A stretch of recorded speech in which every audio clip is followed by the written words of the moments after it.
టాలీవుడ్ ప్రముఖ దర్శకుడు కొరటాల శివకు సుప్రీంకోర్టులో ఎదురు దెబ్బ తగిలింది. సూపర్ స్టార్ మహేష్ బాబు హీరోగా దర్శకుడు కొరటాల శివ తెరకెక్కించిన శ్రీమంతుడు సినిమా కథ నాదే అంటూ రచయిత శరత్ చంద్ర దాఖలు చేసిన పిటిషన్లో సుప్రీంకోర్టు సంచలన తీర్పు వెల్లడించింది. కొరటాల శివపై క్రిమినల్ చర్యలు తీసుకోవాలంటూ దేశ అత్యున్నత న్యాయస్థానం ఆదేశాలు జారీ చేసింది. సూపర్ స్టార్ మహేష్ బాబు హీరోగా కొరటాల శివ దర్శకత్వంలో గతంలో తెరకెక్కిన చిత్రం శ్రీమంతుడు 2015లో విడుదలై ఈ చిత్రం బాక్సాఫీస్ వద్ద మంచి వసూళ్లను సాధించింది. గజం కేవలం 23,000 రూపాయలతో 165 గజాల భూమి కేవలం 38 లక్షలు మాత్రమే. అయితే ఈ మూవీ స్టోరీ విషయంలో గత 7 ఏళ్లుగా వివాదం కొనసాగుతున్న సంగతి తెలిసిందే. తాజాగా ఇప్పుడు ఇదే విషయంలో సుప్రీంకోర్టులోనూ దర్శకుడు కొరటాల శివకు చుక్కెదురైంది. స్థానిక కోర్టు ఇచ్చిన ఉత్తర్వుల ప్రకారం క్రిమినల్ కేసును ఎదుర్కోవాల్సిందేనని సుప్రీంకోర్టు స్పష్టం చేసింది. శ్రీమంతుడు కథను స్వాతి పత్రికలో ప్రచురించిన కథ ఆధారంగా కాపీ చేశారంటూ రచయిత శరత్ చంద్ర గతంలో హైదరాబాద్ నాంపల్లి కోర్టులో పిటిషన్ వేశారు.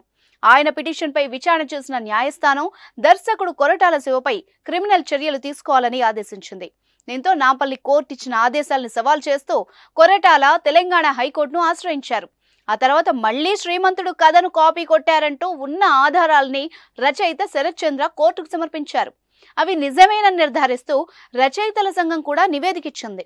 ఆ నివేదికను పరిగణలోకి తీసుకున్న తెలంగాణ హైకోర్టు నాంపల్లి న్యాయస్థానం ఉత్తర్వులను సమర్థించింది. దీంతో కొరటాల శివ సుప్రీంకోర్టును ఆశ్రయించారు.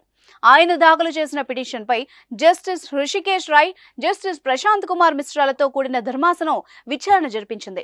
సినిమా రిలీజ్ అయిన 8 నెలల తర్వాత రచయిత శరత్ చంద్ర కోర్టును ఆశ్రయించారని, హైకోర్టు స్థానిక కోర్టు తమ వాదనలు ఎక్కడా పరిగణలోకి తీసుకోలేదని కొరటాల తరపున సీనియర్ న్యాయవాది నిరంజన్ రెడ్డి వాదనలు వినిపించారు.